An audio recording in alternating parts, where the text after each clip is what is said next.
السلام علیکم خوخ اور رابعہ. مجھے پتا ہمارے سارے امام حقیقی شیعوں کی تلاش میں تھے. وعلیکم السلام. جی ہاں، ہمارے سارے امام حقیقی شیعوں کی تلاش میں تھے.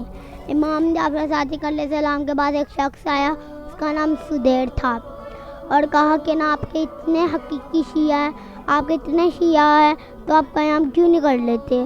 اور امام نے کہا کتنے ہیں؟ انہوں نے کہا 1,00,000. کہا 1,00,000؟ کہا کہ شاید 2,00,000. کہا 2,00,000؟ پھر کہا شاید آدھی دنیا ہو.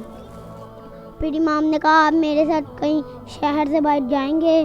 کہا جی ہاں.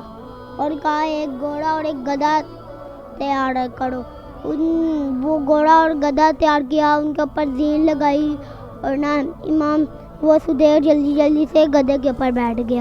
امام نے کہا میں گدھے کے اوپر بیٹھوں گا. اور کہا نہیں، آپ گھوڑے کے اوپر بیٹھے.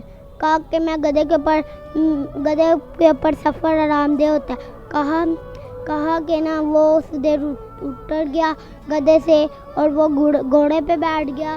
امام گدھے پہ بیٹھ گئے اور کچھ دیر چلتے وہ شہر سے باہر گئے، اور شہر سے باہر گئے تو تھوڑی دیر کے لیے وہ رکے نماز پڑھنے کے لیے.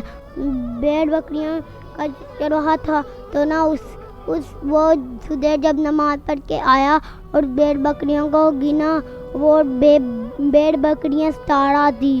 اور کہا کہ نا امام نے کہا کہ اتنے میں حقیقی شیعہ ہوتے نا تو میں قیام کر لیتا. ہمیں اس کہانی سے کیا سبق ملتا ہے؟ ہمیں اس کہانی سے یہ سبق ملتا ہے کہ ہمارے سارے امام حقیقی شیعوں کی تلاش میں ہیں.